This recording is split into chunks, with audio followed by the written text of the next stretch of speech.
దేవుని వాక్యములో నుండి మనం ఆరాధనలను వెళ్ళబోయే ముందుగా దేవుని వాక్యములో నుండి కొన్ని మాటలు మనం చదువుకుందాం. ఆ వాక్యం చేత మనం పురుకొల్పబడిన వారమై దేవుడికి కోరిన ఆరాధన తీసుకుని వచ్చినట్లుగా ప్రభువు మనలందరినీ తన పరిశుద్ధాత్మ ద్వారా మనల్ని సిద్ధపరచును గాక. ప్రభునందు నా ప్రియమైన సహోదరి సహోదరులారా, అపోస్తలుడైన పౌలు తిమోతికి రాసినటువంటి 2వ పత్రిక 2వ అధ్యాయము 13వ వచనం మనం కలిసి చదువుకుందాం. 2వ తిమోతి పత్రిక 2వ అధ్యాయము 13వ వచనం మనం కలిసి చదువుకుందాం. మనము నమ్మదగని వారమైనను ఆయన నమ్మదగిన వాడుగా ఉండును. ఆయన తన స్వభావమునకు విరోధముగా ఏదియో చేయలేడు. మరలా చదువుకుందాం ఈ మాట. మనము నమ్మదగని వారమైనను ఆయన నమ్మదగిన వాడుగా ఉండును. ఆయన తన స్వభావమునకు విరోధముగా ఏదియూ చేయలేడు. దేవుడు ఈ మాటలు ఆస్వాదించి దేవుడు తన పరిశుద్ధాత్మ ద్వారా మనందరితో మాట్లాడినట్లుగా ప్రభువైన యేసుక్రీస్తు వారు తన పరిశుద్ధాత్మ ద్వారా మనందరికీ ఈ వాక్యము విరిచి దేవుడు పంచిపెట్టుగా ప్రభు మనకు సహాయం చేయనుగాక. కాబట్టి ఇక్కడ ఈ యొక్క ఉదయకాల సమయం ముందు దేవుని మనం ఆరాధించటానికి, దేవుని మనం గణపరచటానికి, దేవుని మనం హెచ్చించటానికి మనం ఈ స్థలానికి వచ్చి ఉన్నాం. చాలా దినాలు తర్వాత దేవుడు మరలా ఇలాగ మందిర ఆవరణలో కూడడానికి, మందిర ఆవరణలో చేరు వచ్చి దేవుని గణపరచటానికి దేవుడు మనకిచ్చిన గొప్ప ఆధిక్యత కొరకై దేవునికి మనం ఎంతో రుణస్థులమై ఉన్నాం. కాబట్టి ఇక్కడ దేవుని వాక్యం ఏం చెప్తుందంటే ఆరాధన కొరకై మనం వచ్చాం. కాబట్టి ఆరాధన ఏమిటి అనేది చాలా ప్రాముఖ్యమైనది. ఇక్కడ పౌలు అపోస్తలుడు తిమోతికి రాసిన పత్రికలో తిమోతితో అంటున్నాడు, ఓ తిమోతి, మనము నమ్మదగని వారము, ఆయన నమ్మదగిన దేవుడు. కాబట్టి ఆరాధన అంటే ఏంటంటే మనం ఎప్పుడైతే ఆయన చూస్తామో, మనం చూసుకుంటామో అదే ఆరాధన. మనం ఆయన చూసినప్పుడు, మనం చూసుకున్నప్పుడు వచ్చేటువంటి మాటలే ఆరాధన. దీనికి ఇంకా అర్థం అవ్వాలంటే ఈ లోకంలో గొప్ప దైవ సేవకుడు మార్టిన్ లూథర్ అనే గొప్ప దైవ సేవకుడు ఇలాగ చెప్పాడు, దేవునితో చెప్పాడు, దేవా, పరిశుద్ధత అంటే ఏమిటో నాకు తెలియదు, పాపం అంటే ఏమిటో నీకు తెలియదు. చూడండి, ఏంటంట, పరిశుద్ధత అంటే మానవుడికి తెలియదంట, పాపం అంటే దేవునికి తెలియదంట. కాబట్టి పరిశుద్ధత కలిగి, పవిత్రత కలిగి ఆయన జీవించుచున్నటువంటి దేవాది దేవుడు ఈ పరిశుద్ధతతో, అందుకే యెషయా గ్రంథము 6వ అధ్యాయములో ఆయన పరిశుద్ధతను చూసి దేవదూతలు సైతము, శరాయిపులు సైతము అవి కళ్ళు మూసుకునుచు ఆ పరిశుద్ధతను తట్టుకోలేకపోతా ఉన్నాయి. కాబట్టి అలాగే మన జీవితంలో కూడా దేవుడు ఎవరో అని ఎరిగినప్పుడు మాత్రమే ఆయన ఆరాధించగలం. ఆయన యొక్క మహిమ, ఆయన యొక్క ఘనత, ఆయన యొక్క ప్రభావము, ఆయన శక్తి, అలాగే మన యొక్క బలహీనత, మన యొక్క పాపము, మన యొక్క చేతకాంతనము మనం గమనించినప్పుడే దేవుని మనం ఆరాధించగలం.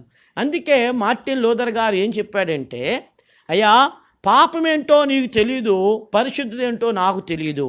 కాబట్టి ఆ పరిశుద్ధత ఇవ్వడానికి పాపలోకంలోనికి మీరు దిగి వచ్చారు. కాబట్టి అలాగే ఇక్కడ పౌలు అంటున్నాడు, అయ్యా, మనము నమ్మదగని వారం, ఆయన నమ్మదగిన దేవుడు. కాబట్టి నమ్మదగిన దేవుడు మన కొరకు ఏమి చేశాడు, నేను విపులముగా కొంచెం త్వరగా నేను ముగిస్తా. ఇక్కడ పౌలు అంటున్నాడు, నమ్మదగని వారము, ఆయన నమ్మదగిన దేవుడు. కాబట్టి ఆయన నమ్మదగతత్వం ఏంటి, మనం యొక్క జీవితం చూస్తే చూడండి, కీర్తనకారులు దేవుణ్ణి ఏమన్నారంటే, నీ విశ్వాస్యత అంతరిక్షమును ఏం చేస్తుంది, అంటుచున్నది అన్నాడు. కాబట్టి దేవుడు నీతిమంతుడు, మనము అనీతిమంతులం. దేవుడు పరిశుద్ధుడు, మనము పాపులం. చూడండి, దేవుని వైపు చూస్తే దేవుని యొక్క విశ్వాస్యత అంతరిక్షం అంటుచుందంట. మన వైపు చూస్తే మనం ఎవరమంట? కాబట్టి అయితే అలా అయినను సరే దేవుని వాక్యం చెప్తుంది మనము నమ్మదగని వారం. కాబట్టి ఆయన నమ్మదగినటువంటి దేవుడు. అయితే దేవుని వాక్యం చెప్తుంది ఆయన నమ్మదగినత్వము అంట. ఆయన యొక్క నమ్మదగినత్వము ఏం చెప్తుంది? రండి, అపోస్తలుడైన పౌలు కొరింథీయులకు రాసినటువంటి మొదటి పత్రిక మొదటి అధ్యాయము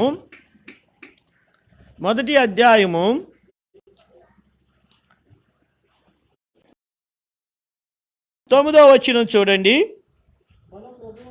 మన ప్రభువైన యేసు క్రీస్తు అను తన కుమారుని సహవాసమునకు మిమ్మును పిలిచిన దేవుడు నమ్మదగిన వాడు. ఈ మాట మీరు గమనించండి. ఇక్కడ పౌలు తిమోతితో చెప్తున్నాడు, ఓ తిమోతి, ఈ లోకములో ఎలాంటి వారైనా దేవుని దృష్టిలో ఎవరంట? నమ్మదగని వారం. కానీ దేవుడు ఎవరంట? నమ్మదగినటువంటి వాడు. మరి ఆయన నమ్మదగినత్వము 5 ఆశీర్వాదాలు మనం తీసుకుని వచ్చింది. దూరంగా కూర్చుంటూ చాలా ఉత్తమం. మీకు దూరం వెనక్కి వెళ్ళండి, ఇంకా పర్లేదు, ఏమైనా ఉంటే ఇటువైపు రావచ్చు మీరు. కాబట్టి నమ్మదగినత్వము బట్టి ఇక్కడ అన్నాడు 5 అందుకే ఇక్కడ తిమోతితో అన్నాడు, ఓ తిమోతి, దేవుడు నమ్మదగిన వాడు, మనము నమ్మదగని వారము అన్నాడు. మరి దేవుని నమ్మదగిన దేవుడు మన కొరకు ఏం కార్యం చేశాడు అంటే, ఇక్కడ పౌలు ఇక్కడ కొరింథీ పత్రిక రాస్తున్నాడు. ఏమన్నాడు చూడండి, ఏం చెప్పాడు అక్కడ మాట? మన ప్రభు అయిన యేసుక్రీస్తు అను తన కుమారుని సహవాసమునకు మిమ్మల్ని పిలిచిన దేవుడు నమ్మదగిన వాడు. చూసారా, ఆయన నమ్మదగినత్వము ఏం తీసుకొని వచ్చిందంట? తన కుమారునితో సహవాసము చేయటానికి తీసుకొని వచ్చింది. చూడండి, పౌలు తిమోతికి చెప్తున్నాడు, అయ్యా తిమోతి, మనము నమ్మదగని వారము. దేవుడు నమ్మదగిన వాడు, ఆయన విశ్వాస్యత కలిగిన వాడు. మన విశ్వాసఘాతకులం. ఆయన పరిశుద్ధుడు, మనం అపరిశుద్ధులం. ఆయన పవిత్రుడు, మనము అపవిత్రులం. ఆయన నీతిమంతుడు, మనం అనీతిమంతులం. ఆయన బలమైనటువంటి వాడు, శక్తి కలిగినటువంటి దేవుడు, మనము ఎవరమండి? చేతకాని వారం. కాబట్టి దేవుని యొక్క గొప్పతనాన్ని, మన చేతగానతనాన్ని మనం ఎప్పుడైతే తెలుసుకుంటామో అప్పుడే మన హృదయంలో వచ్చేటువంటి మాటలే ఆరాధన.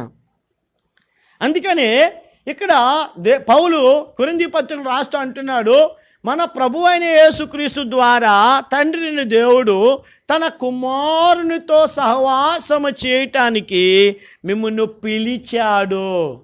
ఎవరిని పిలిచాడంటండి? మనల్ని పిలిచాడు. కాబట్టి నమ్మదగినవాడు. ఆయన నమ్మదగినవాడు కనుక అపరిశుద్ధులమైన మనము, అపవిత్రులమైన మనలను, విశ్వాసఘాతకులైన మనలను, తిరుగుబాటు స్వభావం కలిగిన మనలను ఏం చేశాడంట? తన కుమారునితో సహవాసము చేయటానికి మనల్ని పిలిచాడంట. చూడండి నా ప్రియమైన సహోదరి సహోదరులారా, దేవుడు చూడండి, దేవుని చూడండి, మనం చూడండి. ఉదాహరణకు మన కుమారుడు కానీ మన కుమార్తె కానీ చెడ్డవారితో స్నేహం చేయటానికి మనం వారిని ఆహ్వానించాం. లేని వారితో సహవాసం చేయడానికి మనం ఆహ్వానించాం. చూడండి, ఇక్కడ తండ్రి అనేటువంటి దేవుడు తన కుమారుడైన యేసుక్రీస్తు ప్రభువారితో సహవాసము చేయటానికి దేవుడు ఏం చేశాడంట? మనలను పిలిచాడంట. మనం ఎలాంటి వారము? కిందన 26వ వచనం నుంచి చూస్తే అక్కడ అంటాడు, ఏ శరీరియు దేవుని ఎదుట ఏం చేయకూడదంట? అతిశయింపకుండునట్లు. చూడండి, ఏ శరీరియు దేవుని ఎదుట అతిశయింపకుండునట్లు ఎవరిని దేవుడు పిలిచాడు? ఎన్నిక లేని వారిని, జ్ఞానము లేని వారిని, బలహీనలైన వారిని ఏం చేశాడు? చూడు ఏం చెప్పాడండి, చూడండి 27, 29 వచనాలు. లోకములో ఉండు వెర్రి వారిని దేవుడు ఏర్పరచుకున్నాడు, బలవంతులైన వారిని సిగ్గుపరచుటకు లోకములో బలహీనైన వారిని దేవుడు ఏర్పరచుకున్నాడు, ఎన్నికైన వారిని వ్యర్థం చేయుటకు లోకంలో నీచులైన వారిని తృణీకరింపబడిన వారిని, ఎన్నిక లేని వారిని దేవుడు ఏర్పరచుకున్నాడంట. చూడండి, మనం ఎవరము? వెర్రివారం, బలహీనులం, తృణీకరించబడినటువంటి వారం. ఇలాంటి వారిని దేవుడు ఏం చేశాడంట?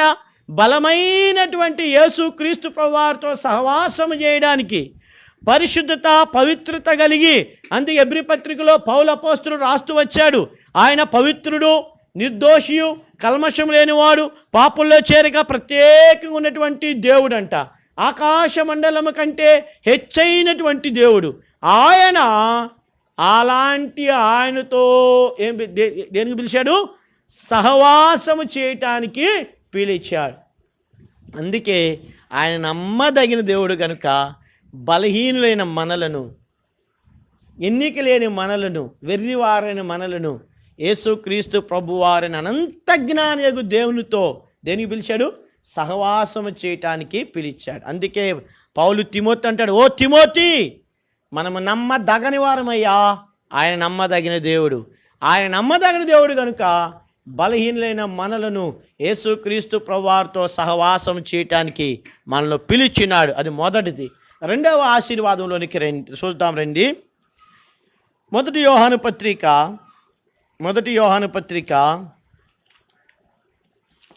1వ అధ్యాయము 9వ వచనం.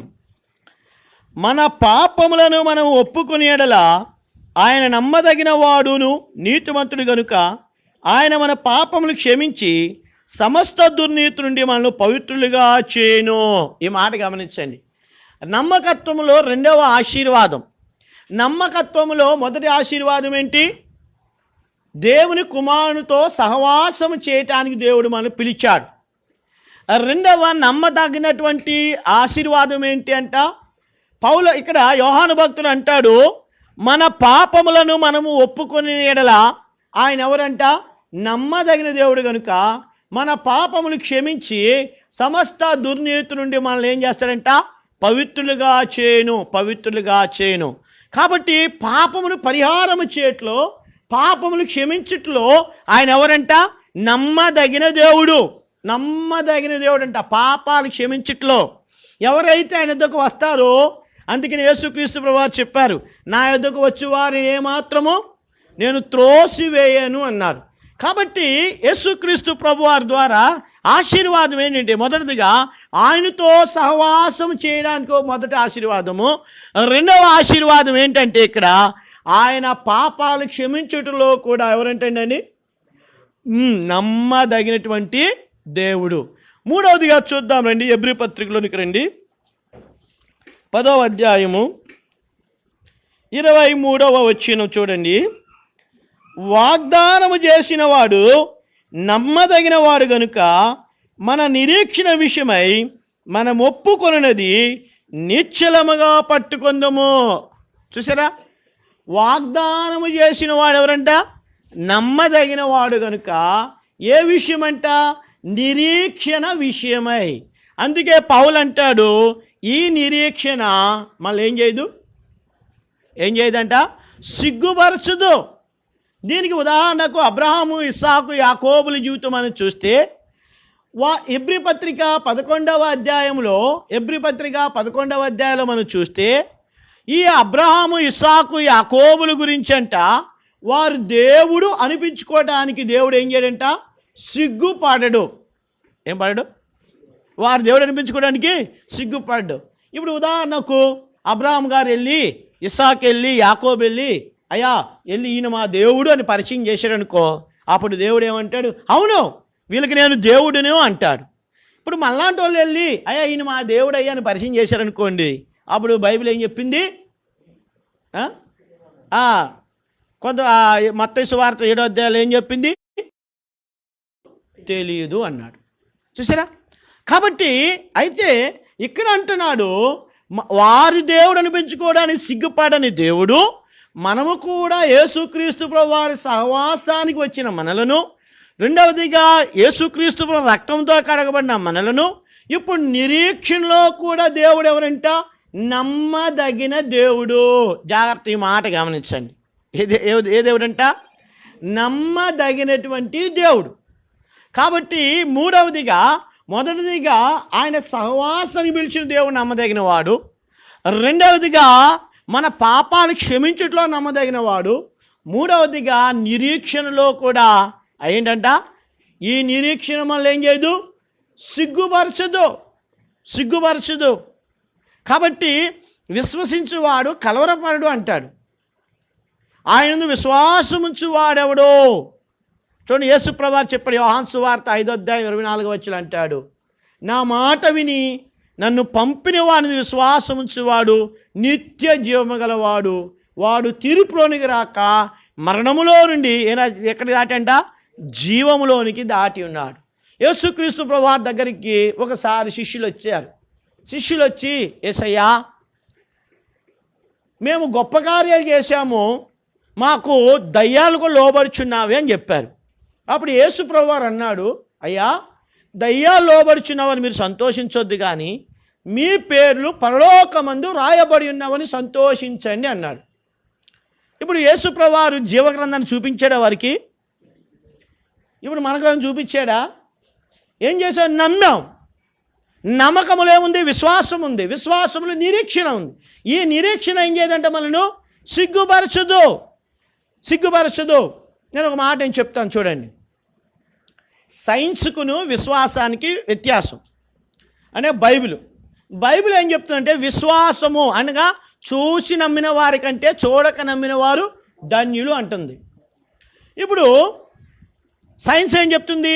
చూడకుండా ముట్టుకోకుండా అది నిజము కాదని చెప్తుంది. ఒక చిన్న పిల్లలు ఆడుకుంటా ఉన్నారు ఒక స్థలంలో. ఒక భార్య భర్త 2 పిల్లలు ఆడుకుంటా ఉన్నారు. ఉన్నప్పుడు ఒక ప్రొఫెసర్ వచ్చి, అనగా ఆ యొక్క మంచి సైంటిస్ట్ గారు వచ్చి అన్నాడు, అయ్యా మీరు దేవుని పూజిస్తున్నారు కదా, దేవుని మీరు చూశారా అని అడిగాడు. వాళ్ళు అన్నారు, అయ్యా మేము దేవుని చూడలేదండి, దేవుని ఏం చేయలేదు, మేము చూడలేదు అన్నాడు. మరి ముట్టుకున్నావా దేవుని అన్నాడు. దేవుని ముట్టుకోలేదు, చూడలేదంటే దేర్ ఈజ్ నో గాడ్, అంటే అక్కడ దేవుడు లేడు, ఇంకా దేవుడు లేడు, దేవుడు అనేవాడే లేడు అన్నాడు. ఇప్పుడు ఎలా చెప్పాలి ఆయనకి? ఎలా చెప్పాలి? ఆలోచిస్తున్న సమయంలో ఒక చిన్న పిల్లవాడు చెప్పాడు, సార్ ప్రొఫెసర్ ఆగండి అన్నాడు. ఆగాడు. చెప్పు నా కుమారుడు అన్నప్పుడు ప్రొఫెసర్తో కుమారుడు చెప్పాడు, అయ్యా నీకు మెదడు లేని మనిషివి నువ్వు అన్నాడు. నువ్వు ఎవరివి? హే మెదడు ఉంది నాకు అన్నాడు. ఏదో చూపించు. ఇప్పుడు ఏం చేయాలి? మెదడు తీయాలంటే ఏం చేయాలి? బద్దలు కొట్టి తీయాలి. మనం చూడలేదు కదా, నేను ముట్టుకోవాలి కదా నీ మెదడుని. సో అప్పుడు చెప్పలేదు, నేను బతుకున్నాను, ఇదిగో నా మెదడు ఉంది అన్నాడు. అప్పుడు ఏం చెప్పింది ఏంటంటే, అలాగే నువ్వు మాకు చూపించలేదు, నువ్వేం చేయలేదు, మాకు చూపించలా, కాబట్టి ఉందని నమ్ముతున్నావు. అలాగే దేవుడు ఉన్నాడని మేము నమ్ముతున్నాం. అందుకే బైబిల్ ఏం చెప్పిందంటే, చూచి నమ్మిన వారి కంటే చూడక నమ్మిన వారే ధన్యులు. ఈ విశ్వాసము మనల్ని ఏం చేయదంట? సిగ్గుపరచదు. కాబట్టి వాగ్దాన విషయంలో, నిరీక్షణ విషయంలో దేవుడు ఎవరంట? నమ్మదగిన వాడు. మూడవది. నాలుగవదిగా చూద్దాం రండి. తెస్సలోనికే పత్రిక, అపోస్తలుడైన పౌలు తెస్సలోనికు రాసిన 2వ పత్రిక చూడండి. ఇక్కడ 3వ అధ్యాయము 3వ వచనం చూడండి.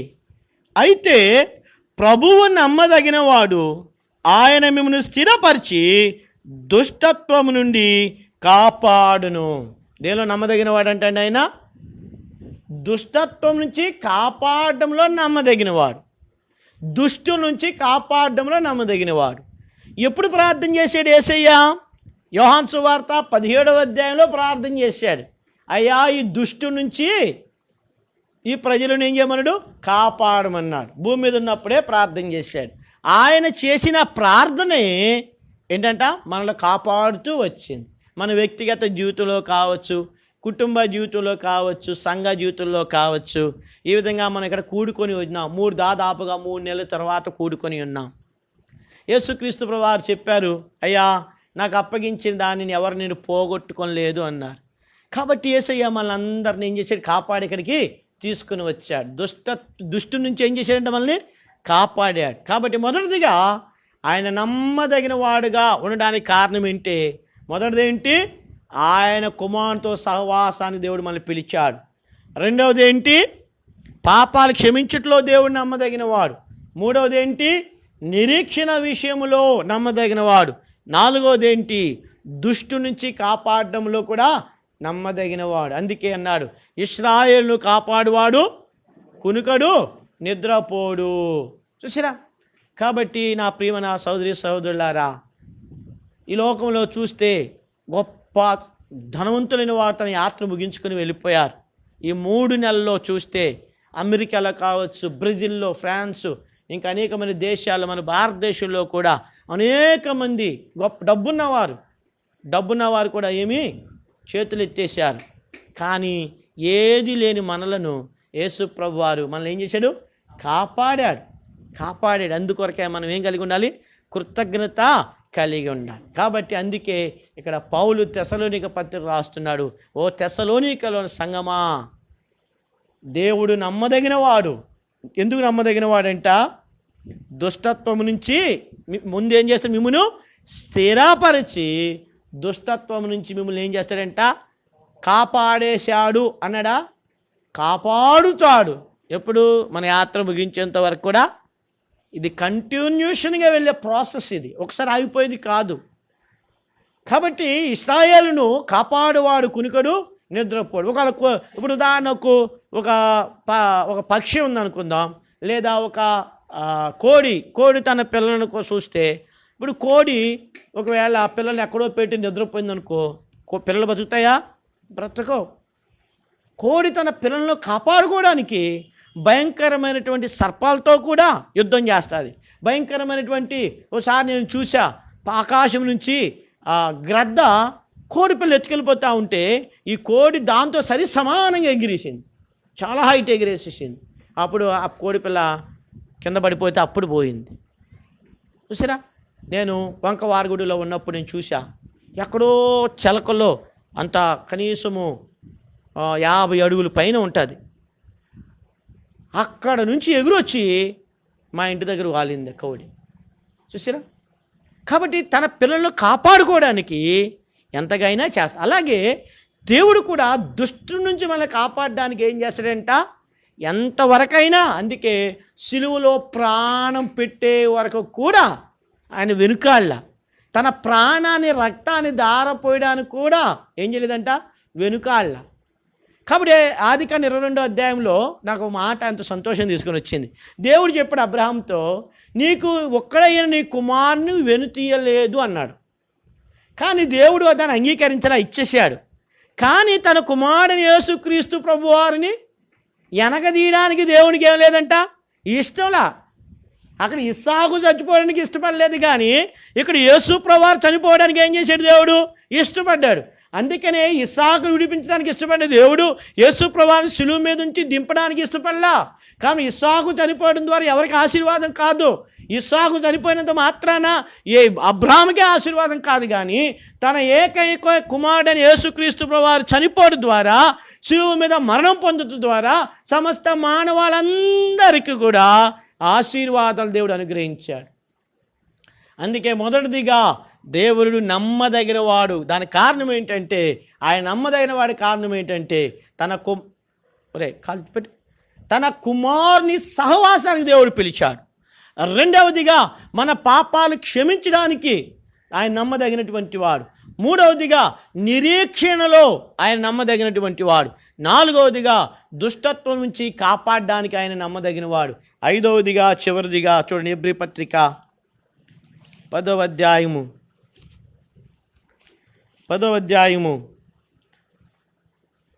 క్షమించండి, హెబ్రీ చదివేశాం కదా. తెస్సలోనిక పత్రిక చూడండి, మొదటి కొరింథీ పత్రికలో పౌలు అంటాడు, 10వ అధ్యాయము చూడండి, 13వ వచనం, సాధారణముగా మనుషులకు కలుగు శోధన తప్ప మరి ఏది మీకు సంభవింపలేదు. దేవుడు నమ్మదగిన వాడు, మీరు సహింపగలిగినంతకంటే ఎక్కువగా ఆయన మిమ్మల్ని శోధింపబడనీయుడు. అంతేకాదు, సహింపగలుటకు ఆయన శోధనతో కూడా తప్పించుకునే మార్గము కలుగజేయను. ఐదవది చివరి దేంట్లో నమ్మదగిన వాడంటే ఆయన ఏం చెప్పాడు అక్కడ దేవుని వాక్యం?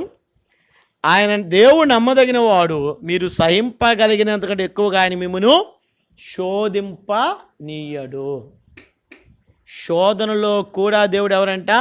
నమ్మదగినవాడు. కొంతమంది క్రైస్తవులు చెప్తా ఉంటారు, దేవుడు మమ్మల్ని శోధిస్తున్నాడండి అంటారు. దేవుడు ఎప్పుడు ఎవరిని కూడా శోధించడు. దేవుడు ఏం చేస్తాడంట? పరిశోధిస్తాడు. శోధన వేరు, పరిశోధన వేరు. శోధన ఎందుకు వస్తుంది? యాకోబు పత్రిక 1వ అధ్యాయంలో యాకోబు భక్తుడు అంటాడు, దురాశ గర్భం ధరించి పాపము కనగా పాపం పరిపక్వమై ఏం కంటుందా? మరణమును కంటదంట. తన స్వకీయ దురాశల చేత ఏడవబడి మరలు కొల్పబడే మనుషుడు ఏం చేస్తున్నాడు? శోధింపబడుచున్నాడు. శోధన దేవుడి నుంచి వచ్చేది కాదు, స్వకీయ దురాశల చేత ఏడవబడి మరలు కొల్పబడే శోధింపబడుచున్నాడు. కాబట్టి ఈ శోధనలో దేవుడు నమ్మదగిన వాడంట. సహింపగలిగినంత ఎక్కువగా ఏం చేయడంట? శోధింపబడడానికి అవకాశం ఇవ్వడంట. నువ్వెంత బరువు మోస్తావో అంతే దేవుడు ఇస్తాడు. నీ బరువు కంటే మించిపోయి దేవుడు ఏం చేయడు? పెట్టడు. శోధన అవసరం. ఎందుకు అవసరం? దేవుడి దగ్గరకు రావటానికి. కాబట్టి ఆ శోధనలో కూడా దేవుడు ఎవరంట? నమ్మదగినవాడు. ఆ శోధనలో కూడా మళ్ళీ విడిచిపెట్టే దేవుడు కాదు. అందుకని ఇక్కడ పౌలు తిమోతి చెప్తున్నాడు, ఓ తిమోతి, దేవుడు నమ్మదగిన వాడయ్యా. మనం ఎవరమే? నమ్మదగనివాడు. దేవుడు నమ్మదగిన వాడని చెప్పడానికి 5 అంతలటువంటి సాక్ష్యం ఉంది. మొదటిదేంటి? మనలాంటి వారిని యేసు ప్రభువుతో సహవాసానికి దేవుడు పిలిచాడు. రెండవది, మనలాంటి వారి పాపాలను దేవుడు క్షమించాడు. మూడవదిగా, మనలాంటి వారికి ఏం చేశాడంట? నిరీక్షణ విషయంలో దేవుడు నమ్మదగినవాడు. నాలుగవదిగా, మనలాంటి వారిని దుష్టుల నుంచి దేవుడు ఏం చేశాడు? కాపాడాడు. ఐదవదిగా, మనలాంటి వారిని శోధనలో నుంచి దేవుడు ఏం చేశాడు? తప్పించాడు. కాబట్టి ఆయన యొక్క బలాన్ని, మన బలహీనతను, ఆయన పరిశుద్ధత, మన అపరిశుద్ధత, ఆయన బలము, మన యొక్క చేతకానితనము ఎప్పుడైతే మనం చూసుకుంటామో అదే వచ్చేదే ఆరాధన. అందుకని దావీదు తన హృదయములో వచ్చినటువంటి అంటాడు, అయ్యా నువ్వు బలిని కోరువాడు కావు. ఏంటి? దహన బలి నీకు ఇష్టమైంది కాదు, విరిగిన మనసే నీకు ఇష్టమైన బలి. కాబట్టి ఆ విరిగిన మనసే అదే ఏంటి? ఇరిగిపోవడం. అయ్యా నాలాంటి వాడిని మీ కుమారునితో సహవాసం పిలిచావా? నాలాంటి వాడి పాపాలు క్షమించావు. నాలాంటి వాడికి నిరీక్షణకు ఆధారమయ్యావు నీవు. నాలాంటి వాడిని దుష్టు నుంచి మీరు కాపాడారు. నాలాంటి వాడికి శోధనలో నుంచి నాకు ఏం కలిగజేశావు? విముక్తిని కలిగజేసావయ్యా. దేవా మీకు వందనాలు అని చెప్పడమే ఆరాధన. అటువంటి తలంపులతో దేవుని ఆరాధించినట్లుగా ప్రభు మనకు సహాయము చేయునుగాక. లేచి ఒక పాట పాడదాం. దయచేసి మీరందరూ మాస్కులు కట్టుకోవాలి. మాస్కులు కట్టుకోవద్దు, ఎవరు ఉండొద్దు.